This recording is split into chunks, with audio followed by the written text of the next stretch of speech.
Good evening, everyone. Welcome to our annual Fulbright lecture. And so it really is a special occasion. It's once a year. We do celebrate our decades-long cooperation with the Fulbright Commission. And we used to do that in the old days in two ways. Number one, we had our annual Distinguished Fulbright Scholar. Nina Tannenwald is sitting next to me. I'm going to introduce you to you properly in a minute or so. And number two, we had a student exchange, and then the student exchange for a while didn't happen anymore.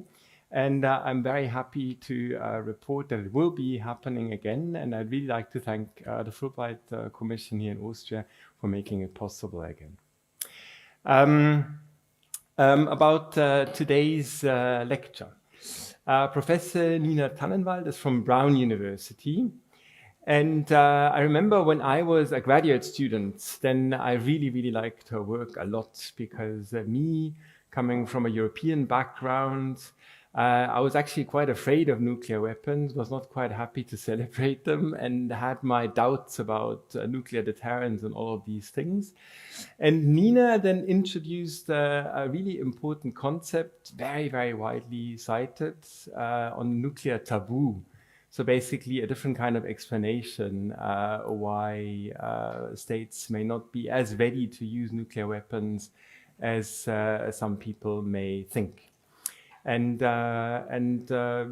from there, she wrote a lot on ideas in world politics, on the global nuclear order more generally, including more recently the important question whether this nuclear taboo is still with us, the way it may have been with us a few decades ago. And the topic for today is the Russia's war in Ukraine and the global nuclear order. And that obviously is a really topical theme, yeah, because we've heard there are all kinds of threats, implicit, even explicit, about nuclear weapons. We know that nuclear weapons technology is developing and is changing actually quite rapidly in front of our eyes. This will also have repercussions for possible arms control agreements. Speaking about arms control, we know there is no longer all that much nuclear arms control, to put it mildly. And so we're definitely there at a crossroads in terms of the nuclear order, and I'm very happy that Nina is going to tell us something about today. So please join me in welcoming Professor Tannenwald.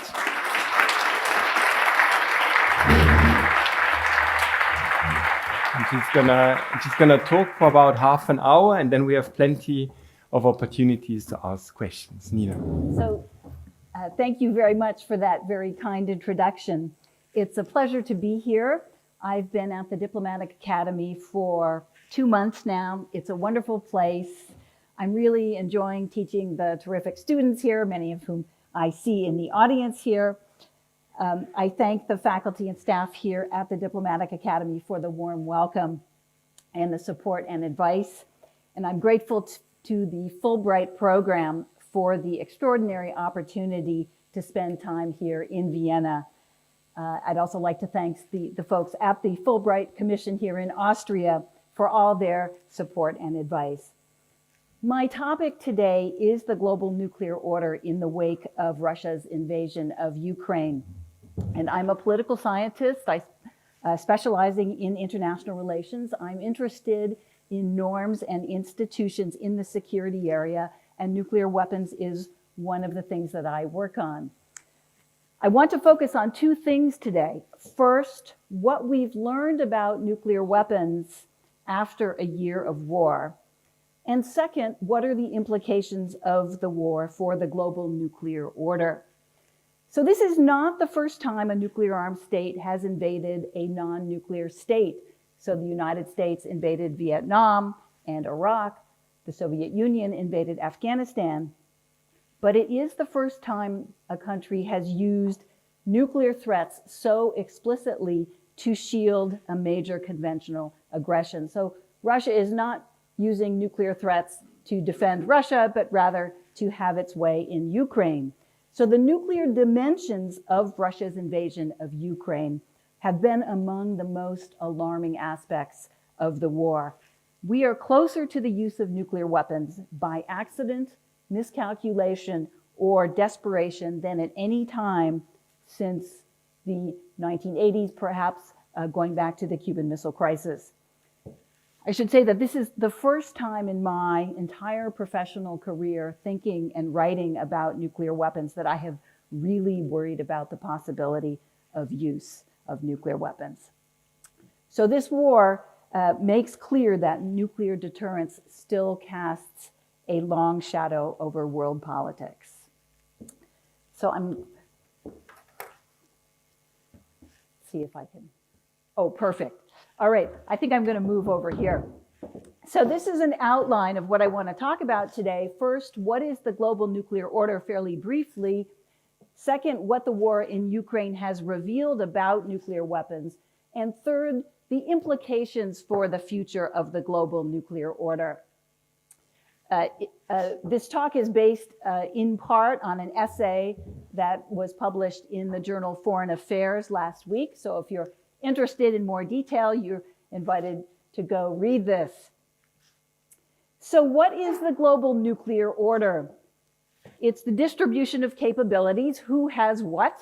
So there are 9 nuclear armed states, and together they have about 12,700 nuclear weapons. But it's also the norms and institutions, the treaties, arms control, and so on, that provides a framework for behavior. And I'll be talking a lot about norms. Norms are shared expectations for behavior. They're standards for the behavior of states.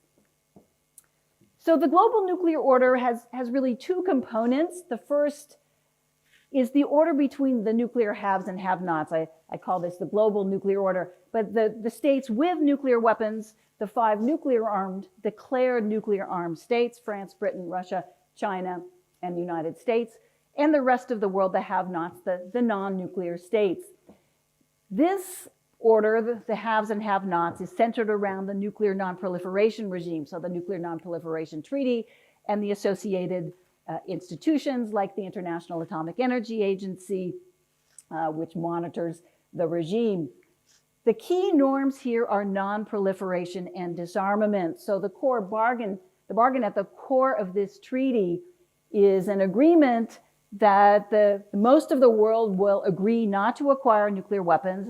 They will not proliferate nuclear weapons. The 5 declared nuclear armed states agree to pursue disarmament in good faith. So that's the bargain. So those are the 2 key norms. Second is the order among the 9 nuclear armed states. So in addition to the 5 declared states, India, Pakistan, Israel, and North Korea. And here, these relationships center around relationships of deterrence and nuclear stability. The core norm here is the norm of non-use, the nuclear taboo. That is, the goal is not to use nuclear weapons. We want deterrence to be stable. Nuclear weapons are not really to be used. They're weapons to deter the use of other nuclear weapons. That's our hope. That's our goal. So those are the 2 big pieces of the global nuclear order. Let's look a little bit more closely at the norms of restraint, the existing norms of restraint. So there are 3 key norms. I just talked about these: non-use, non-proliferation, and disarmament. There are other important norms, though. A norm of no explosive testing. This is associated with the 1996 Comprehensive Nuclear Test Ban Treaty. It's not in force because key countries have not ratified it yet, but it is, most countries observe it, are observing a testing moratorium, all except North Korea. Peaceful uses of nuclear energy is something that's very important to the global south, especially to non-nuclear states. Nuclear safety and security is a newer set of norms that has to do with preventing accidents at nuclear power plants and also making sure that fissile material is protected from theft or diversion. There are also key procedural norms, how the nuclear armed states interact with each other to manage nuclear danger. So reciprocity is really a fundamental norm of the international state system. Transparency and security dialogues. These are ways that the nuclear armed states engage in management of their nuclear arsenals. Transparency is important. So countries, these are confidence building measures. Countries share information about their arsenals, their nuclear doctrine, how they think about nuclear weapons. And stability dialogues have in the past been these regularized meetings where, for example, the US and Russia get together and talk about their arsenals, their deployments, what their plans are, they moving nuclear weapons around, and so on. Finally, there are norms that have gone by the wayside, meaning we got rid of them. They don't exist anymore. Prohibitions on missile defense. This was associated with the 1972 Anti-Ballistic Missile Treaty. Prohibitions on intermediate range forces. This was associated with the 1987 INF Treaty. These are gone. Treaty-based arms control, I think, is on life support, if it's even still alive, after Putin's most recent decision about the New START Treaty. I will come back to that. So this is a picture of the global normative order, the norms that shape nuclear interactions. And you can look at all those and you can see that many of them are in trouble. So the three key norms, all of them are under pressure right now. The nuclear taboo, non-use, non-proliferation, disarmament, all of these are under pressure. The procedural norms are also under pressure because, for example, the US and Russia have not held a stability dialogue in the last year. And because now that New START, the discussions under New START are being ended, those kinds of communications aren't, these important channels of communications are being ended. So there's a lot of challenges to this basic system of restraint. So even before Russia's invasion of Ukraine, a lot of this regime was already unraveling, and for many reasons that you are all familiar with. So I won't go through all of these, but it is now a multipolar nuclear order. There's increasing rivalry between the major nuclear powers. The US-Russia security relationship, which used to be very central, has now collapsed. Now we have a new competition between the US and China. There's new technological arms races and things like hypersonic weapons, AI, cyber is a new issue. So all of this is changing the calculus of deterrence and making it much, much more complicated. So this was the situation when Russia invaded. So what the war in Ukraine has revealed about nuclear weapons, I have 4 points here. So the first is that nuclear weapons have benefited Russia. That Russia has essentially used its nuclear weapons to neutralize Western conventional superiority. So Russia has made repeated nuclear threats to make sure that NATO stays out of the war. And this basically means that the West cannot use its conventional superiority to drive Russia out of Ukraine. It has to maintain some kind of limits. If there were no nuclear weapons in the world, the West could use its overwhelming conventional superiority and effectively drive Russia out of Ukraine. But because of Russia's nuclear arsenal, this is going to prolong the war. So the war is going to last longer and more people will be killed than if there were no nuclear weapons, because the West cannot use its conventional arsenal. So nuclear weapons may also have emboldened Russia, that is, led Putin to believe, inspired him to invade in the first place. So Russian leaders know that the Western military arsenal is more effective than Russia's.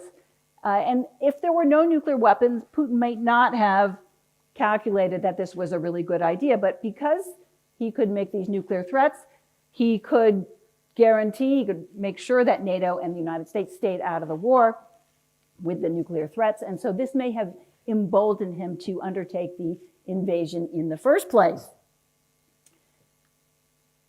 On the other side, of the ledger, NATO's nuclear weapons do deter, they likely deter Russia from widening the war. So, for example, going into Poland or Romania. They have not been useful for taking territory. So Russia has not been able to persuade Ukraine to surrender, and the nuclear weapons have not been useful for taking territory in Ukraine. This illustrates a lesson that we know from the political science literature, that deterrence is easier than compellence. That is, with nuclear weapons are very hard to use to compel a state to do something it's not already doing, whereas deterrence is an easier task. So here this illustrates this, that Russia is unable to compel Ukraine to quit, to surrender.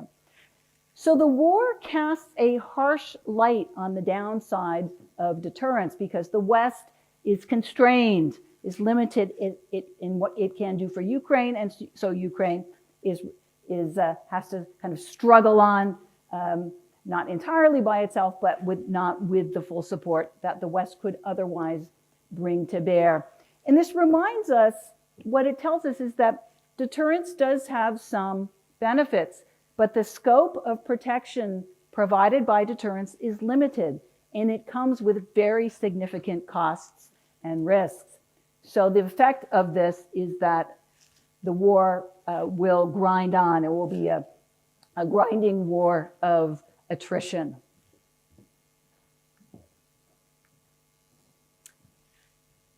My second point is the war shows us that the risk of nuclear escalation remains.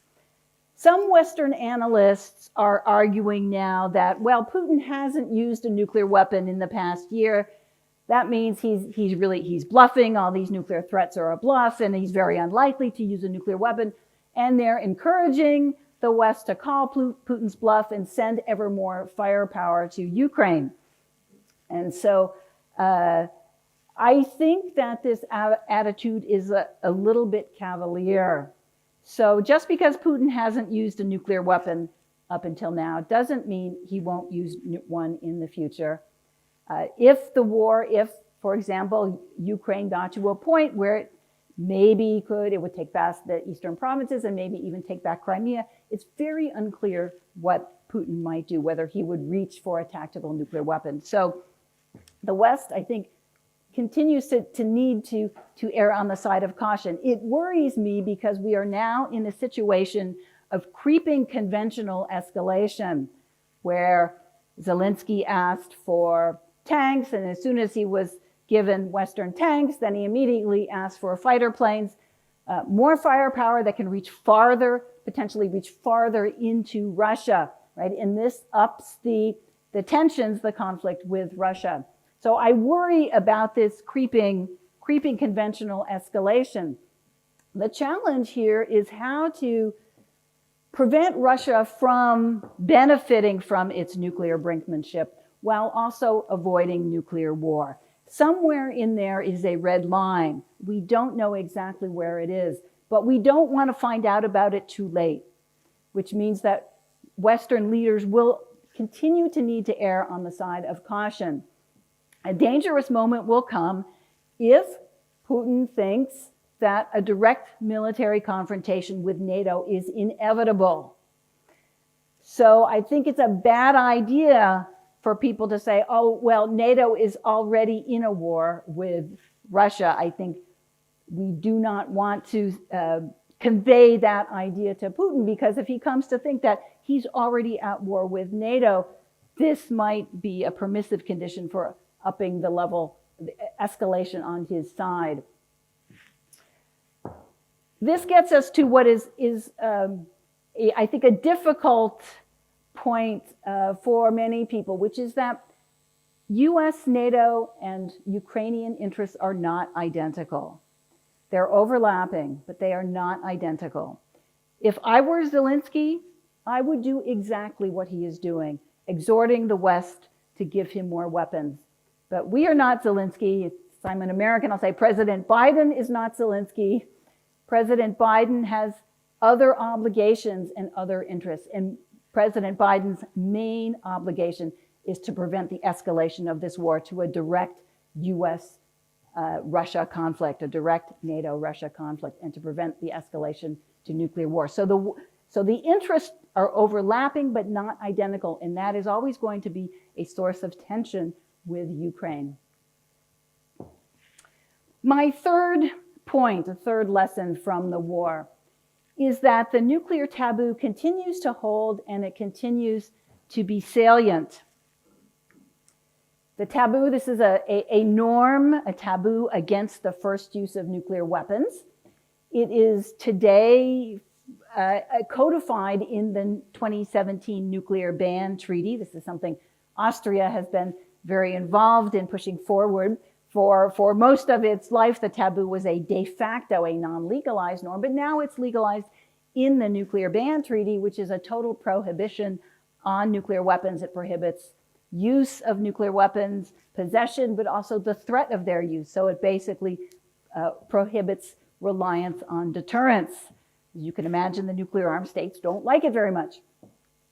But the world's response to Russia's nuclear threats has played a very important role in upholding the taboo in this war. So many countries, Western leaders, but also Putin's friends, China and India, have basically conveyed the message to Putin that nuclear use would be completely unacceptable and that it would make Russia a pariah state. Global South countries have made this clear as well. So he has gotten the message that Russia essentially would no longer be a superpower, would not have status and prestige if Russia used a nuclear weapon. Now, when we followed what Russia is doing, we focus a lot on the nuclear threats. Russia has also made quite a lot of de-escalatory comments too. No, we don't intend to use a nuclear weapon. We're not in this situation where we would use a nuclear weapon. So some days they make nuclear threats, and then other days they say, oh, this is not in our doctrine. We're not in a situation where we would do this. We would never do this. In January 2022, the 5 declared nuclear armed states, so this is right before Russia's invasion, reiterated the Reagan-Gorbachev declaration that nuclear war could not be won and should never be fought. And that was right before the invasion. And Russian leaders have referred back to that at times. So the talk about the nuclear taboo has been very explicit. People are using the word. They're saying it's important. And you see it in the journals and the newspapers. And this, I think, has played a very important role both in upholding the taboo, showing Putin that the world thinks this is really important and that any use of nuclear weapons would be absolutely unacceptable. Finally, back to arms control. So the war has dealt a death blow to arms control, certainly treaty-based arms control, especially treaty-based arms control. So as you're probably aware, last week Russia announced that it won't participate in the data exchanges of the New START Treaty. So the New START Treaty is the last remaining US-Russia treaty that regulates, that controls the strategic nuclear arsenals of both sides. It's set to expire in 2026. Once it expires, there will be no limitations on the strategic nuclear arsenal for the first time since 1972. So Putin's move here, it's a little bit unclear exactly what's intended here, but basically it does seem that Russia will no longer participate in the meetings, the data exchanges, so the transparency mechanisms. They have said they will continue to observe the cap on nuclear weapons, which is 1,550 strategic nuclear weapons and 700 launchers. But what does this mean? It means that the remaining channels of communication that we have, which there are very few left, are breaking down just when we need them most. And it reminds us that arms control is a very vital tool in a world of nuclear danger. Now, to be fair, both sides have contributed to the decline of arms control. So there is a larger context here. The beginning of the end, I would call it, was when the United States pulled out of the 1972 Anti-Ballistic Missile Treaty. The George Bush administration did this in 2002. The United States, as you know, pulled out of the Iran Agreement and then out of the INF Treaty. Both sides pulled out of the Open Skies Treaty. And then most recently, Russia blocked the outcome document of the NPT review conference last August.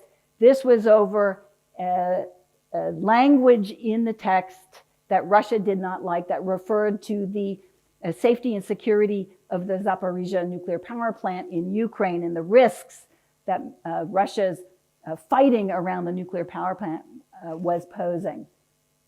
So there is a larger context in the erosion of arms control, which both sides have contributed to. So this is a summary of my points. Russia has benefited from nuclear deterrence. The risk of escalation remains. The taboo continues to hold, and arms control is very important, but is probably dead for the foreseeable future, treaty-based arms control. Let me turn now to the second question, the second issue, which is consequences for the global nuclear order. So the first question is, will there be more nuclear proliferation? Will the war enhance the perceived value of possessing nuclear weapons? I could ask you what you think. I think the answer is yes. So one issue, of course, is, we're seeing Finland and Sweden joining NATO. These two countries who have been neutral for decades are now joining NATO, expanding NATO's nuclear umbrella. But many people, of course, point out that Ukraine gave up its nuclear weapons. If Ukraine hadn't given up the Soviet nuclear weapons that were on its territory in the early 1990s, maybe Russia wouldn't have invaded now. Now, there's a whole story about that. Just very briefly, Ukraine, it was very unlikely for political, economic, military reasons that Ukraine could have kept those nuclear weapons. And you have to have a kind of a realistic story. If Ukraine had nuclear weapons, it wouldn't be today's Ukraine with nuclear weapons. The realistic counterfactual is, if Ukraine had kept nuclear weapons in the 1990s, which was really not possible, it would have sent it down an entirely different path. And probably Russia would have invaded earlier on, because Russia would not have wanted this nuclear armed state on its borders. But certainly many states looking at Ukraine's situation think, well, a state with nuclear weapons won't get invaded. So some people are arguing the war totally upends the non-proliferation regime, that this is a fatal death blow to the non-proliferation regime. That's overstating it. I don't think that's true. States are not running for the door. The states we're thinking about are, who might be thinking about nuclear weapons are maybe Japan, South Korea, Taiwan, Saudi Arabia, maybe Brazil and Argentina. States are not running for the door, but certainly there are going to be pressures on states. They're going to be thinking about nuclear weapons if they're not thinking about nuclear weapons. There's conservatives in some of these countries that are going to use this as a moment to push for some kind of hedging strategy, perhaps. But states are going to want more security assurances from maybe from the nuclear armed states. They want to be under a nuclear umbrella. Maybe they want more deployments. They want nuclear sharing arrangements, and even maybe they want to seek nuclear weapons. So all of this is bad news for the nuclear non-proliferation regime.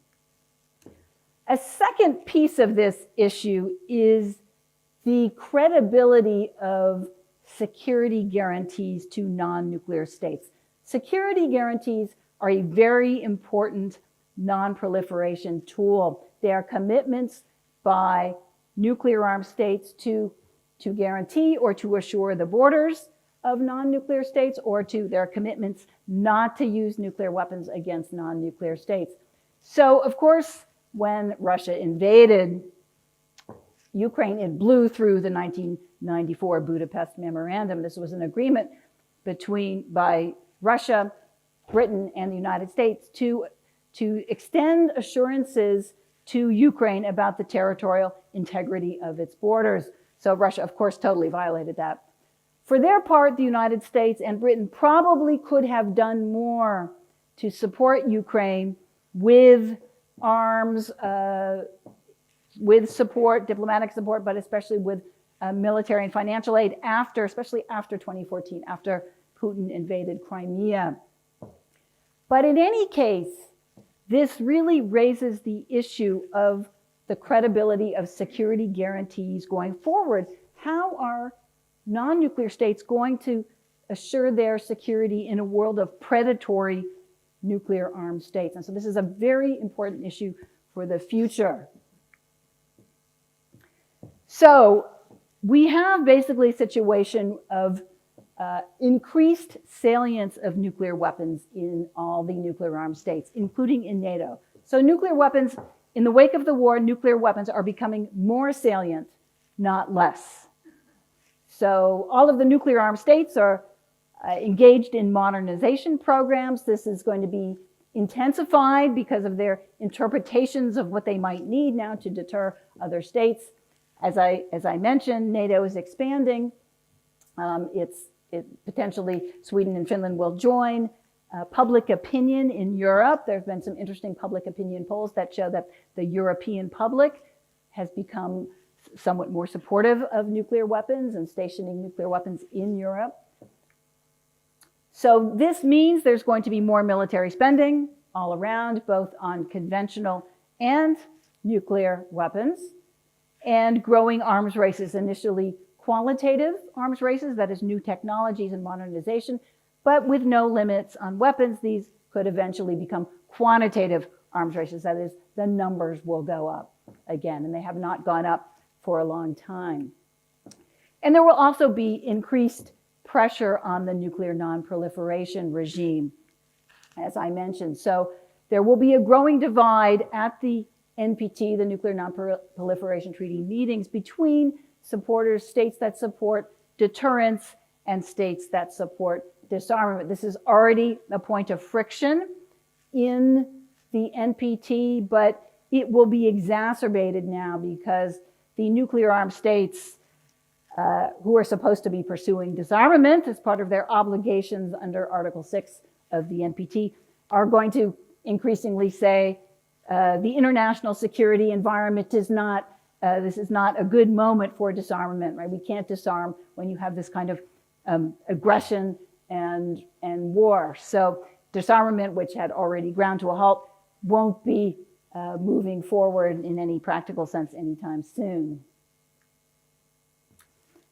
All right, so where does this leave us? And let me just offer a few thoughts here, some recommendations. How do we renew a regime of nuclear restraint? How do we restore some norms? The first thing I think we need to do is we need the reaffirmation that of the goal of a world free of nuclear weapons. I think this is absolutely indispensable to any kind of regime of nuclear restraint. That nuclear weapons do have some benefits. They do deter direct invasions, but the costs and risks of nuclear weapons outweigh the benefits over the long term.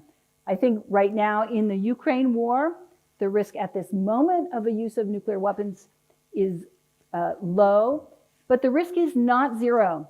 And the longer the war goes on, and the more successful Ukraine is, the more Putin may be put in some position, backed into some kind of corner where he feels like he could reach for nuclear weapons.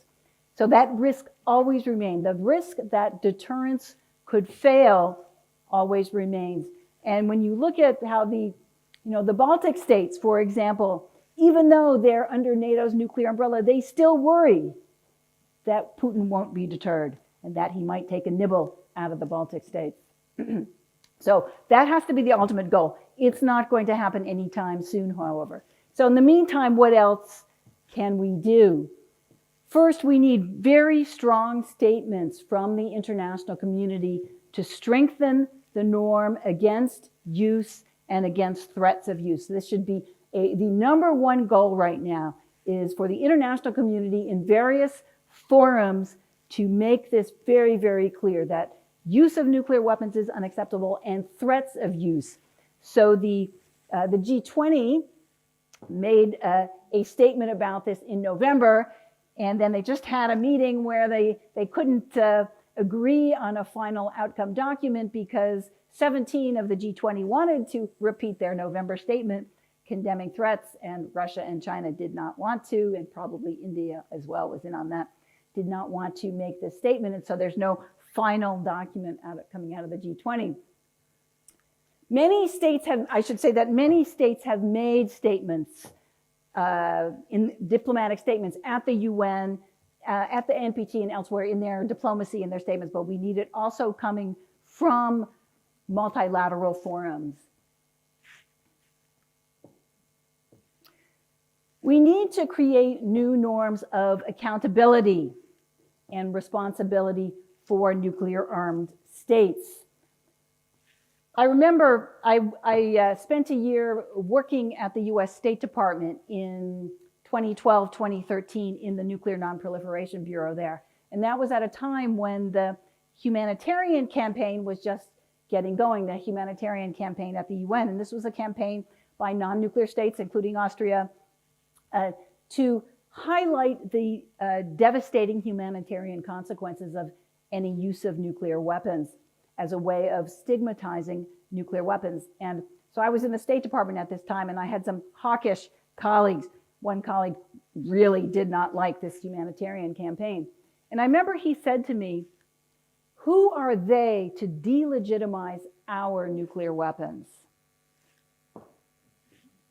I think the day is long gone when anybody could say that the entire world has a stake in the consequences of nuclear weapons. That is, many countries would be affected, not just the parties fighting, but many other countries. Even a war nuclear war between India and Pakistan could create nuclear famine, nuclear winters in East Asia.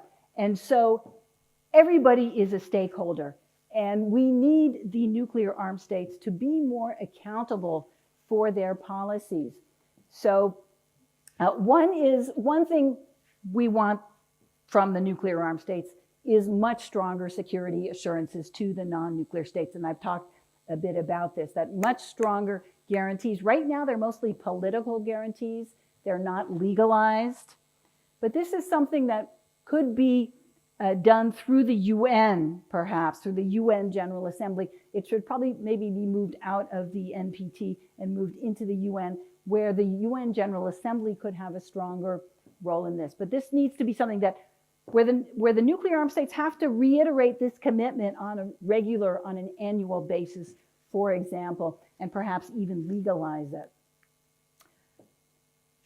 Second is more accountability from the nuclear armed states for their nuclear war plans, for the consequences of their nuclear war plans.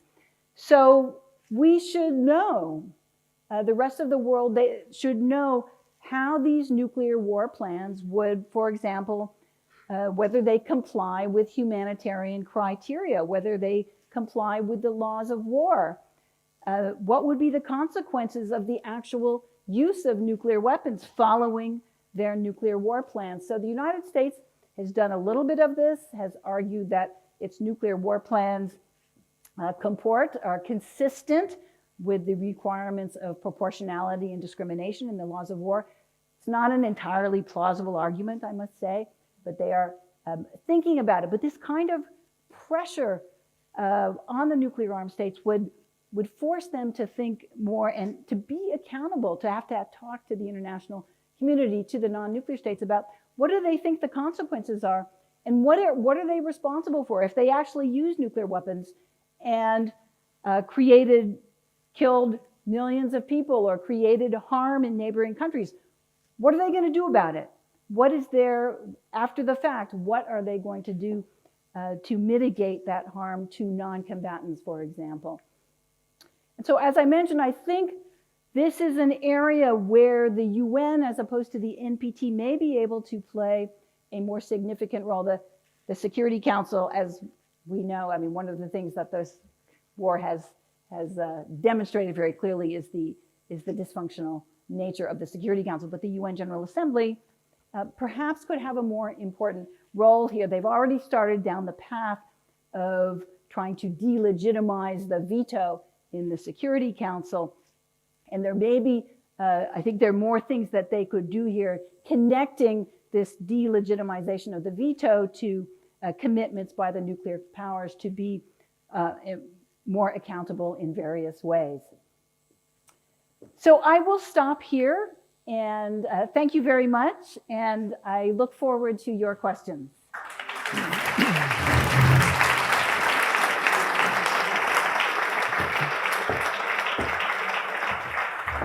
Nina, thank you very, very much.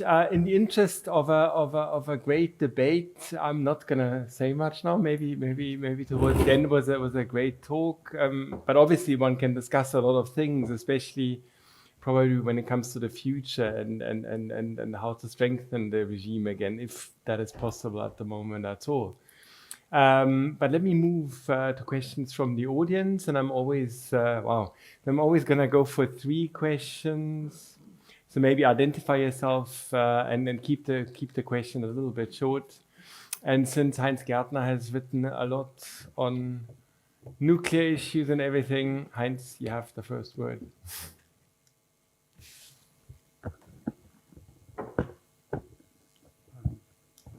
I look at this way. Okay, thank you very much for your very comprehensive talk. I'm Heinz Gärtner. I'm Professor for Political Science here in University of Vienna. Markus, I have 3 quick points. Very quick. First of all, you did extensive studies on the Vietnam War, how close the Johnson administration came to the use of nuclear weapons. Fracture, a jaw was the key word then.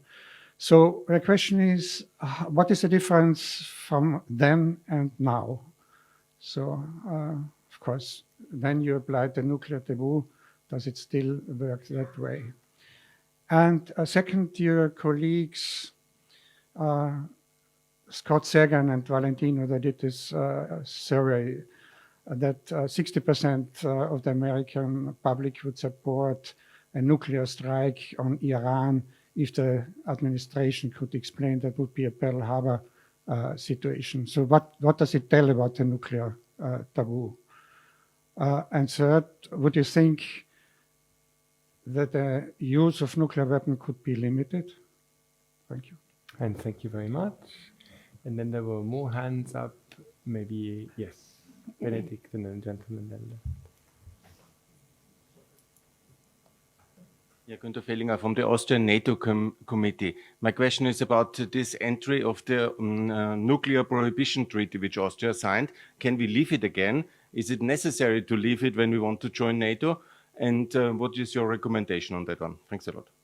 To leave the treaty? To leave which treaty? Exactly, because unfortunately we joined this treaty. And this is, of course, a question of our membership in NATO, because, of course, I believe very much in nuclear deterrence. It has kept the peace in Europe during the Cold War. And I very much believe that without America, we are completely lost, actually, against Russia. And it's very important. And so, unfortunately, Mr. Kurz, who was a very corrupt person, he has signed this treaty. And I'm very much opposing this treaty. Just a second, because I have to fill you in maybe in a so is it Germany? I'm sorry, I didn't. No. So the gentleman is an advocate for Austria to join NATO. Yes. As such, maybe it's not a majority opinion, but this is where the question comes from. And then thank you, and then Benedict. Yeah. So thank you very much, Professor, for your talk. My name is Benedict. I'm a second-year MICE student at the Academy. I have 2 questions for you. One relates to security provisions to non-nuclear states, specifically to the Nuclear Sharing Pact.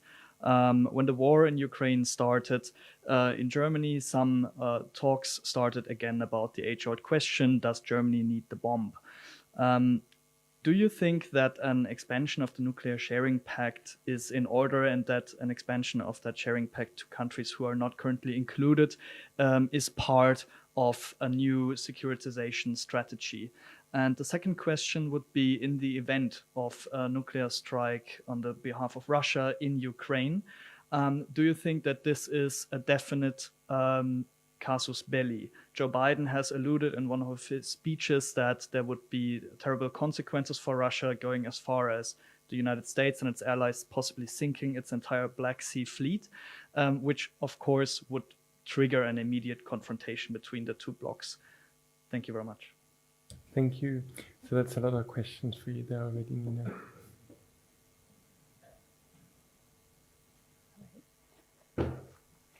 Great questions.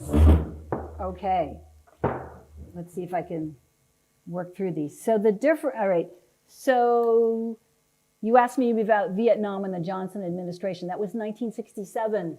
I mean, I should ask the international relations students in the audience, what's different in the nuclear dimension between 1967 and now? What do we have now that didn't exist in 1967? I just talked a lot about it. It's a quiz. All right, so the NPT, right? The Nuclear Non-Proliferation Treaty did not exist in 1967. We can take that as a representative. There are a lot more institutions now. There was a lot more arms control now. There are a lot more norms. There are all these countries involved in these institutions, and institutions like the NPT have some staying power. So there's a much thicker normative institutional context today than there was in 1967. That would be the single biggest difference. Sagan and public opinion. All right, so this is colleagues Scott Sagan, a professor of political science at Stanford, has done some very interesting public opinion polling showing that Americans in a variety of scenarios would be willing to use nuclear weapons. And these are quite disturbing, these findings. They are inconsistent with the polling. I went through all the public opinion polling in the post-war period, and basically all that polling shows that Americans were opposed to the first use of nuclear weapons even before there was any kind of sort of no first use discussion. So they've been opposed to the first use of nuclear weapons even before governments arrived at that kind of point. But Sagan's findings suggest, it's very sophisticated kind of polling, suggests greater support for using nuclear weapons. So I think this is very useful. It is distressing. I think some of the scenarios he picks are kind of weighted toward states, I would say, who are outside the international normative community. So I would rephrase some of his research as, would the Americans be willing to use nuclear weapons on Muslims? Because most of the cases are Islamic states, and a lot of the research was conducted during the War on Terror when in America, the Bush administration says, we're going to take the gloves off now. So, but it does suggest that there is perhaps an element of nuclear forgetting in the American public, that the generation that remembered Hiroshima and Nagasaki is passing on, that younger people who have grown up in the last few decades, nuclear weapons have not been on their radar screen. They're concerned much more about saving the global south and climate change. I mean, my students at Brown have not thought about nuclear weapons until the last few years. It's just not something that was on their radar screen. So I think there's an element of nuclear forgetting here. It does suggest that there might possibly be political support for using nuclear weapons in some kind of crisis. But I have some problems with the methodologies of some of these research. I won't go into it now, but it does suggest that, raises questions about where the nuclear taboo is held today, whether it's in the mass public or whether it's the elites. Okay, and your last question, I'm sorry. I'll come back to you because I don't have it written down. Okay, Austria and the ban treaty. So you're unhappy with Austria's role in the ban treaty. So this is a very important treaty, and I think it's controversial, but it plays a very important role. It's useful to think about it as a stigmatization treaty. It is not really a disarmament treaty. It is not going to get the nuclear armed states to disarm tomorrow. They're not going to do that. They're very opposed to it. They made repeated announcements that they really don't like it because it challenges their reliance on deterrence for security. But it's very important that we have a movement that is going to move us forward to the future. The arguments for deterrence are very, very status quo, but we need to keep thinking about how do we get to some future world that is better organized, that is not so dangerous. It's not going to happen tomorrow, but it has to be, we have to keep that vision in mind down the road. And Austria has shepherded this treaty forward, and I think it is really important in the way that it is stigmatizing nuclear weapons. It's putting pressure on the nuclear weapons states to defend their reliance on deterrence, and I think that's the right thing to do. They should have to get up and stand up and say why we rely on deterrence, why we rely on a threat to kill millions of people. But they should have to defend that. It shouldn't simply go without saying. And the ban treaty creates a forum to keep disarmament alive. Disarmament is not alive in the NPT where it should be. This is an alternative forum to keep disarmament alive. I think this is a very important goal. It's absolutely essential for the long-term viability of the NPT that disarmament remain the goal, even if it seems symbolic. It's politically very important. So I think Austria should celebrate its role in this treaty, and it's a very important contribution to world politics, and especially it's a very unusual situation where small states, medium-sized states, were able to negotiate and adopt a new treaty over the opposition of the great powers, and that is an important accomplishment. Security provisions to non-nuclear states, nuclear sharing. So there's going to be a lot of debates about nuclear sharing. I think nuclear sharing would be going backward. So I would like to see strengthening our alliances, strengthening security commitments be political and diplomatic. But I think that deploying new weapons, engage in nuclear sharing arrangements, I think that would be going backward. So I think we should have a new norm, no new deployments.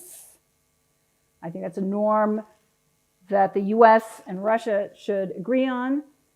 I don't know if it's going to happen, but it would be a really good one to have, because I don't think we should be deploying new weapons to Europe, and I think deploying new weapons, intermediate range weapons to Asia, for example, is a bad idea.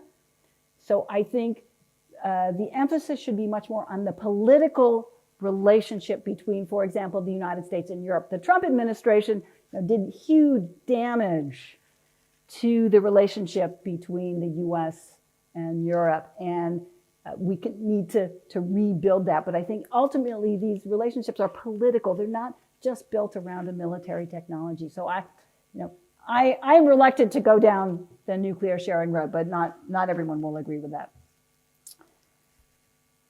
Conventional response to Russia. Okay. Yes. So I think the Biden administration, I think, has done a very good job of making it clear that if Putin were to use a nuclear weapon, that the US would not respond with nuclear retaliation. So this is really important, right? The Biden administration has said we'll respond with overwhelming conventional force. And this is important not only because it helps to avoid nuclear war, but also if you're trying to stigmatize a weapon, you don't want to engage in the same behavior that you're trying to stigmatize. So, for example, there's a parallel with chemical weapons.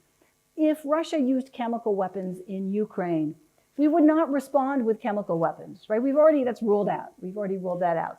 Because you don't want to use the weapon you're trying to stigmatize. And so that same dynamic applies to nuclear weapons as well. So Biden has said, as you know, we're going to, take out Russia's fleet in the Black Sea and bomb all kinds of missile bases, military bases, and so on. I mean, you are right. I think that once they do that, then what is the next step? And that is always the problem in a confrontation between nuclear armed states, that once you start in, if you don't have an idea of where it's going to end, you're really kind of stuck. So I think the conventional threat is the right way to go. But if they had to actually carry that out, right? And I think it's important that Russia not benefit from its nuclear blackmail. But if they actually had to carry that out, that too is escalatory. So it's very, very difficult, which is why we should not get into war in the first place. That's the only place you can stop. All right. Good. Then I think I saw that before, and there were so many questions. Let's do 5 in a row, and I'm gonna continue with this side because Markus, maybe you're gonna go over there. So I'm Victoria Peliha. I'm a first-year student at the Diplomatic Academy, and my question is: you mentioned the security guarantees, and we had the Budapest Memorandum in 1994, and to your opinion, why did it fail, and why do we have the situation that we have right now, particularly the war in Ukraine? Thank you. Thank you. And then the gentleman also in the first row. Thanks very much. My name is Per Nyholm. I'm a Danish journalist. I was just wondering, we are talking about the inevitability of what is happening. You set the scene very well. But we could imagine that, for example, Donald Trump had won the election a couple of years ago. We can imagine maybe in the United States a couple of years from now, or maybe 6 years from now, that we will have a completely new government set up, not so interested in Ukraine as the present government. That would leave Europe and European civilization, European culture, I believe, in a very serious situation. Now the question is, we have the French nuclear deterrence, we have the British nuclear deterrence, but we don't have a European nuclear deterrence. What can Europe do now in order to, so to say, meet a possible situation 2 years from now, 6 years from now, maybe 10 years from now, where the United States is not with Europe? What, from an American point of view, can Europe do? When I talk to Danish and other diplomats, they say, we can do nothing. And I sometimes say, okay, if we had started 10 years ago, or 20 years ago, we might actually have something, but we have nothing. That is the more concrete question. You will allow me one more little question, which is maybe beyond your expertise. It has more to do with mentality. When you look, you have set the scene very well. But what about the actors on the scene? When you observe them, I am thinking especially, of course, of the decision makers in the Kremlin. Are they rational in their approaches the way we think that we are rational? Or what are they? Madmen? Or do they have their own rationality which we can somehow recognize? Thank you very much. Thank you. And then, second. Good evening. Thank you very much for your informative presentation. My name is Peter. I'm a graduate student here at the Diplomatic Academy. And I would briefly like to go back to Putin's decision not to withdraw, but to suspend participation on the New START treaty. And my question would be, what difference does this decision has, since the main goal, the main principle of the treaty, meaning the inspections from both sides, were put on hold since 2020. What are the practical, or are these only the symbolic implications? Thank you very much. Thank you.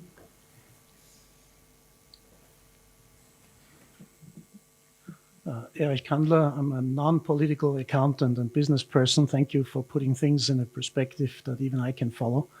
What I'm struggling with, and with all due respect, I don't quite get the rationale of your conclusion. Why would, say, the Western governments, states, entities put their cards on the table when someone used the word madman from, say, North Korea, Iran, and Russia don't? I don't get the point. I would be inclined to say keep everything in the pockets, let them guess what, if anything, there is, because otherwise they would get to know too much of the other side. That would be my rationale. And I'm curious what you think about that. Thank you. Thank you. And then we can go on. Yes, we have these two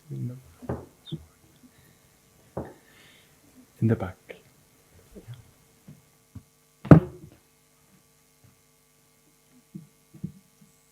Hello. Hello, I'm Julia. Thank you. I'm a student here at the Diplomatic Academy as well. And my question refers to the supply and financing of weapons by European countries. In the first slide, you mentioned that we have not reached the red line for Russia. I know you don't know what the red line is, but what is your personal opinion? Do you think that we found the right pace in terms of delivery and financing of weapons? I mean, it took us like 1 year to decide on whether we want to deliver tanks. Thank you. Thank you. And Henri, I think you had your hand up as well.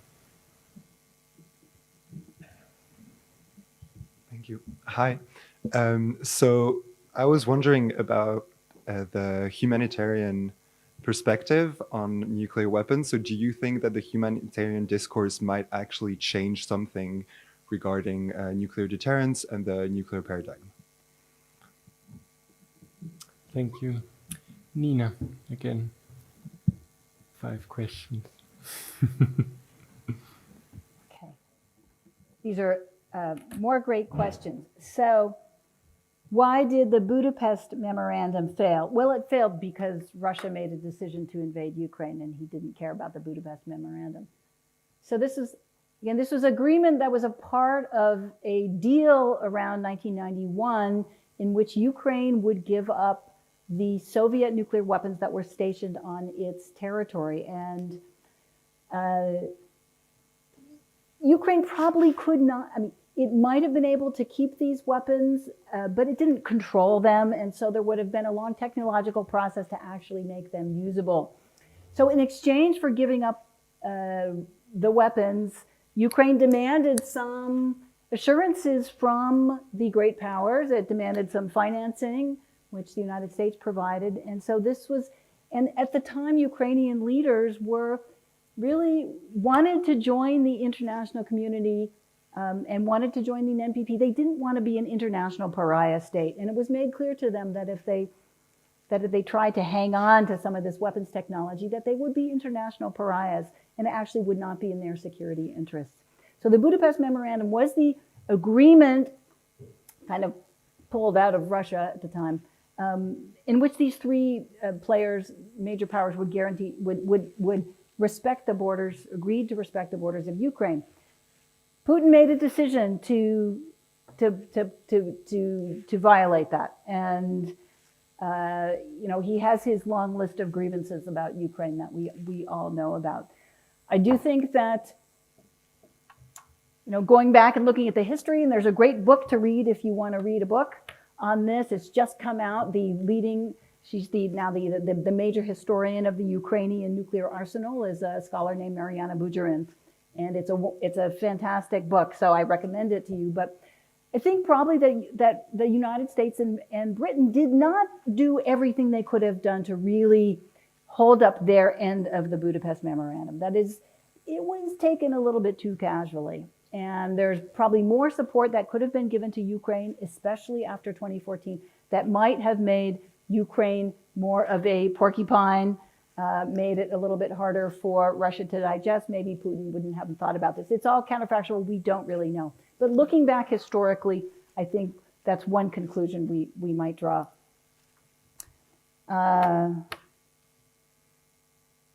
All right, what if a new Donald Trump comes back into the United States and doesn't care about Russia, doesn't care about Europe. So build up conventional defenses would be my response.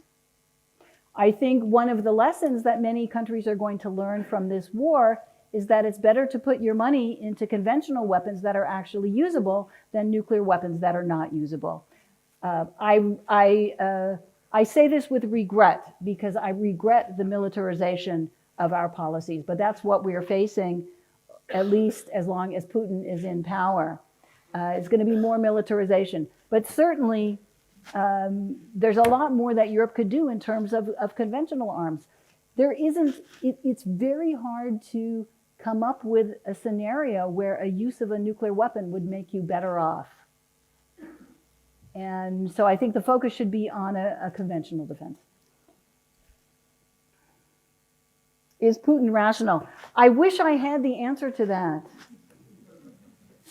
So nobody knows what's in Putin's head. And you can read the commentary, and some people say Putin's totally rational.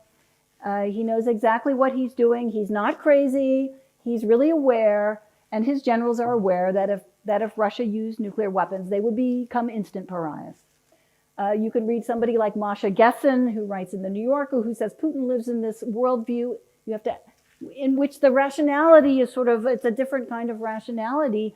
And in this worldview, in his fantasy land, his fictions and his visions of grandeur, and that he's, Tsar Peter, that it's a different world. And in that world, maybe a tactical nuclear weapon would be usable. So I can't, I regret that I don't have an answer to that, full answer to that. I think on balance, they're not crazy, right? The advisors and the generals, I think, are aware. But pushed into a corner, I think we can't be confident. We can't be confident that they wouldn't reach for the nuclear arsenal. The practical effect of the New START withdrawal, I think it's not just symbolic. I think it has real consequences. So you're right that they'd already halted the exchanges in December, for example. And so on one hand, you can say, well, this just formalizes what we're already not doing. But it does, I think it's going forward. It does suggest that there will be no enthusiasm for negotiating a new treaty to limit strategic weapons. So this suggests that once this treaty expires in 2026, that's when it's scheduled to expire, there's not going to be, you have to negotiate the replacement before then, and there's not going to be any, very unlikely that there's going to be negotiations for a new treaty to replace it. That is extremely disappointing. That's very damaging. We're on a real downward slope there. So I think the consequences are real and important. Transparency. Why is transparency important? So I think this is your question. Why should the governments release information? This is a very important part of confidence building, and especially in this contemporary era where we have a lot of nuclear armed states with new technologies. What we don't understand is how these interact, right? In a crisis, how would the two sides' deterrent postures interact? And these are the kinds of things that when the states get together in these security dialogues, they talk about. So they're not talking about where your nuclear weapons are located. It's not about where have you deployed them all, because that might give information for targeting them. But it's about how are you thinking about your nuclear arsenal? What's your doctrine? How many nuclear weapons overall do you have? And this is all about trying to allay states' concerns that in a crisis, they wouldn't have to use nuclear weapons first. The United States actually at NPT review conferences has traditionally actually held a session in which they talk about their nuclear arsenal. They say this is what we have and this is how they're distributed around ICBMs and sea-based and so on. The U.S. is more open than other states. But these kind of measures are really, really important so that states understand each other's doctrines and policies and what states are thinking and how they might use their nuclear arsenal. Otherwise, you get into a crisis and you have no idea what's going on. Is that the last one? Wait.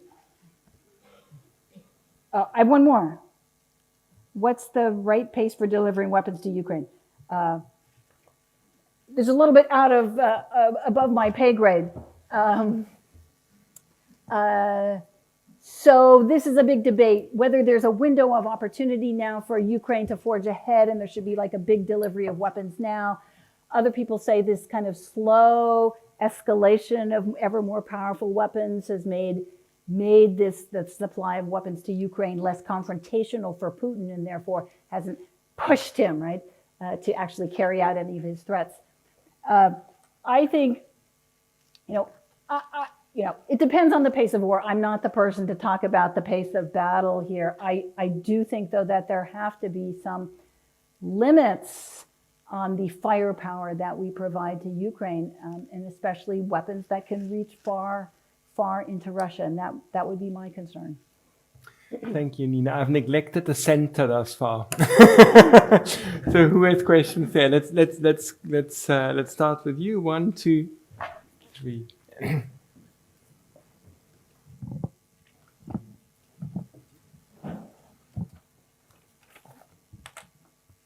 Hey, so my name is Raphael. I just finished high school at Maria Regina. And for me, so the Cold War feels like a long time ago, but for me, it was like when I thought about it, it was like the closest thing that we had to a nuclear conflict between Russia and the US. So, and as the saying is, you can always learn out of the history. What are maybe some lessons that we can learn out of this war that we could apply to solve this terrible situation that we have right now? What we can learn from this war, from the Ukraine war? From the Cold War. to Okay, from the apply Cold War. maybe Yeah, here. yeah, yeah. That's a very good question, by the way. And you, so yeah. Okay, so Dora Dragovic, also from the high school Maria Regina. My question is regarding the Balkan countries. As someone that's born and raised in Montenegro, I have a question. Croatia, Montenegro are a part of NATO. Should they, as a Balkan countries, for example, my home country, Montenegro, doesn't have a big military force, and just a little missile or bomb just can destroy the whole country. And should they be scared of if NATO helps Ukraine and maybe the bigger war comes in? Should they be scared, or what's actually the plan for the Balkan countries? Should they help also because they're the part of NATO, and are they obligated to step in because there is a risk, including so many innocent lives in there? Thank you. Thank you. Wer die Hand up, das war. Hi, I'm Harvey Zoden. I was on the domestic side working for President Carter. I very much enjoyed your presentation. If I lived in the ideal world, I'd agree with your conclusions, but we live in the real world. And so your conclusions reminded me of what Oscar Wilde said about second marriages, the triumph of hope over experience. And so I think we're back to mutually assured destruction. Can you convince me if I'm wrong or right? Thanks. Thank you. And so if the center is, then let's move over the, yeah, you are waving with a lot of resolve. There you go. Hi, my name is Evelyn. I'm a MICE2 student, and my question is regarding the non-nuclear powers states. So after all this is said and done, will it have or take more decision power, considering that the US and Russia have not contributed a lot to arms control in the present?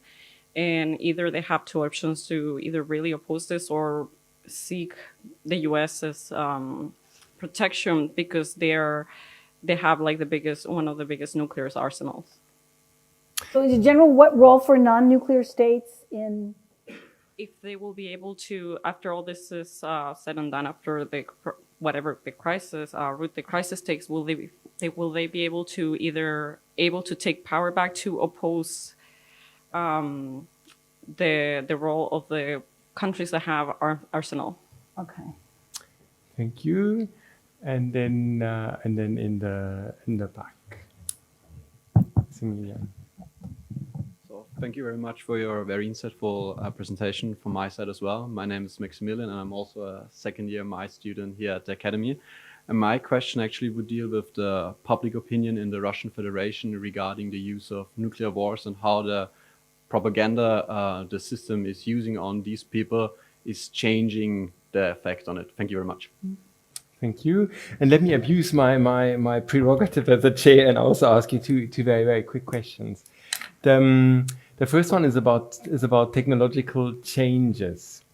Because you several times you mentioned the tactical nuclear weapons and everything, but there really are important nuclear technological changes happening right now, yeah. And the tactical nuclear weapon basically boils down, and a couple of other possible technological breakthroughs, that you blur the line between a conventional weapon and a nuclear one, right? What does that actually mean? Because that seems to be quite problematic, and because if we think about how in the past, First World War chemical warfare, Second World War area bombardments and everything, how that this basically spiraled out of control, and so I think there's a problem there.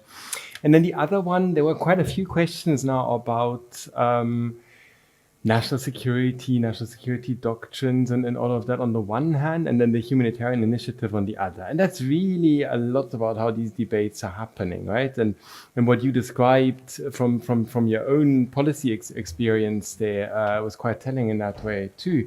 And what I find really amazing about this is basically it's almost a quasi-religious clash or ideological clash, or if you want to put it, where the two sides they speak entirely past one another. So if my reference point is human security, so with the humanitarian one, then obviously I reach completely my whole argument. I reach completely different outcomes compared to the traditional national security one, in brackets, fostered by the Rand Corporation fairly early on in the nuclear game, right? So my question, I guess, would be where could be the middle there? Mm-hmm. Okay. So let me take the question about Cold War history and mutual assured destruction together. So my concern is that people are forgetting that mutual assured destruction actually works. So it still operates. So all these people who are arguing we should give Ukraine everything that it wants, all the weapons that Ukraine wants, we should call the Kremlin's bluff, we should let Ukraine fight and take Crimea back. I think those people are forgetting mutual assured destruction. And they say, well, this is just self-deterrence. The West is self-deterring. No, it's not self-deterrence. It's just deterrence. It's just mutual assured destruction. That the threat, right? These two countries deter each other. So that would be. I'm not saying MAD is going away at all. It's here to stay.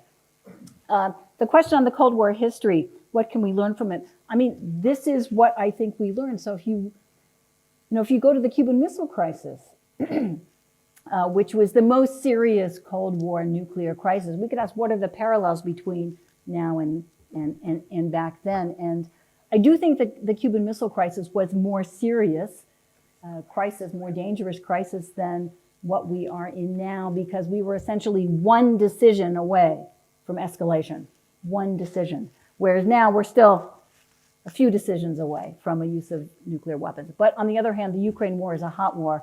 The Cold War was not a hot war. But I do think, again, the lesson of the Cold War is that you can't get into a war with another nuclear-armed state, and that when the Soviet Union invaded Hungary in 1956 and Czechoslovakia in 1968, the West did not respond because we were deterred from getting involved in that. And that lesson still operates today, and we need to remember that.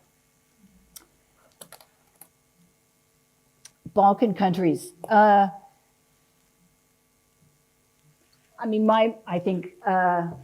don't know a ton about what Balkan countries could contribute, so forgive me, but my view would be any country who's a member of NATO should contribute what it can at this point. Whether that's just humanitarian assistance to Ukraine. Ukraine is going to have huge financial needs, economic needs. all kinds of needs. So whatever countries, whatever could be contributed, I think it's good to pitch in. Non-nuclear states opposing nuclear arsenals. And let me get back to Henri's comment back here about the humanitarian, the implications of the humanitarian treaty. So these two go together. I think that the ban treaty is essentially a movement of non-nuclear states to exercise agency at the nuclear non-proliferation treaty. So for a long time, the nuclear armed states have basically said, they've kept the have-nots away from the table. When we're sitting at the table for disarmament, doing disarmament, it's just us. It's just the nuclear armed states. You guys don't have a place at the table. And the non-nuclear states are basically saying, no, we have a right to have a place at the table. And the ban treaty gives them that place. And it puts disarmament on the agenda and it institutionalizes it. And so I think that is going to be the main tool for the non-nuclear states to confront the nuclear armed states. So, and that would be my answer to Henri over here. I don't know if he's still there, but okay, let's see. Public opinion in Russia. So there was a public opinion poll conducted in December in Russia by the Levada Center, which is the last remaining public opinion polling firm operating in Russia, along with the Chicago Council. And it basically found that 69% of Russians oppose Russian use of a tactical nuclear weapon in the Ukraine war. So that's a pretty high number, right? It's as high as numbers in Europe regarding nuclear weapons use. So, you know, how reliable are public opinion polls right now in Russia? I can't really say, but the Levada Center is a very legitimate polling operation, and so that's telling. So you do see on Russian TV a lot of crazies every night who talk about launching Russia's nuclear weapons at the West. I mean, they're nuts. They have nice graphics. Now we're going to wipe out Britain, and then we're going to wipe out France, and but it's sort of like the right-wing talking heads in the West as well. So, so that is a little bit of good news. Okay, your questions: technological change, tactical nuclear weapons, and tactical nuclear weapons. So yes, you know, tactical nuclear weapons are create a paradox. So on the one hand, in the United States anyway, the developers, the Defense Department in developing tactical nuclear weapons, these are, you know, there's not a clear dividing line between tactical and strategic, but a loose dividing line is that tactical nuclear weapons are small and to be used in some confined area on a battlefield. Strategic nuclear weapons for knocking, they're city busters, not for knocking out cities. We now have very small tactical nuclear weapons. It's called dial-a-yield. And you can change the yield. You can dial it up and you can dial it down. And so the very smallest yield is about 0.3 kilotons. It's quite small. The Hiroshima bomb, by comparison, was 15 kilotons. So there are these small nuclear weapons, and the U.S. Defense Department explicitly made arguments about them that these were more desirable because they met just war criteria of proportionality and discrimination. They basically said, these will be less damaging, they will cause less collateral damage, they won't kill as many people, they can be targeted more precisely, and therefore these weapons are more credible. They make our deterrent more credible because it's more plausible that we would use these weapons than the big city busters. So on the one hand, that seems good. On the other hand, what's the problem? The problem is that if they're more usable, then perhaps you are more likely to reach for them in a crisis. And then, but once you open the Pandora's box of use of nuclear weapons, then you don't know where that ends. So that's the dilemma here for these very small nuclear weapons. And I mean, in addition to that, we're getting all these dual capable weapons, which are another part of the problem. If you're trying to maintain a nuclear taboo, you want your nuclear weapons and your conventional weapons really, really separate. But now the United States has got these, talking about developing these cruise missiles, cruise missiles we use for conventional weapons, but putting a nuclear warhead on a cruise missile, having these dual capable cruise missiles. Well, if you launch one of those at Russia, they won't know what it is until it explodes, right? Which creates an incentive to preempt it in case they think it's a nuclear weapon. So this entanglement of nuclear and conventional capabilities is really a bad idea from the perspective of the taboo, of trying to maintain a firewall between nuclear and conventional use. Humanitarian concerns versus national security. Yeah, so we were just discussing this in my class this week. We had a class, teaching a course on the ethics of international affairs, and this week was on the ethics of nuclear weapons. And so we actually debated this issue of, are nuclear weapons immoral weapons? And if they're immoral weapons, they'd be immoral to use. Is it immoral to rely for deterrence on a threat where if you carried it out, it would be immoral? And then, but on the other hand, what is your obligation to national security? I mean, if nuclear weapons are the only thing that you have to defend the survival of your state, is it right to deny a country that capability? So I think this debate is going to continue into the future. I think the way you put it together, again, is what the NPT envisions, which is that, yes, the nuclear armed states do rely on nuclear deterrence for the moment, but it has to remain the goal that we're moving toward getting rid of these, that we have to be moving toward eliminating nuclear weapons rather than increasing them because of their tremendous humanitarian consequences. The risk of that is always there. My own personal view is that if we got to a very low number of nuclear weapons with very strong norms, I would be okay with that. I don't know. Do we have to get to eliminate the very last nuclear weapon? There's also some challenges in a world of zero nuclear weapons. There are threats of breakout. But if we got to a world where there was a very small number of nuclear weapons and strong norms about them, I would take that world.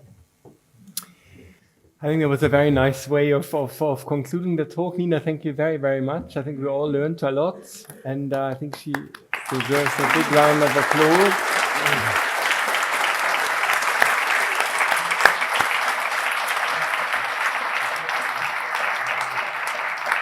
And for those of you who have even more questions to Nina, feel free to ask in a more private setting at our little reception. Thanks a lot for being here.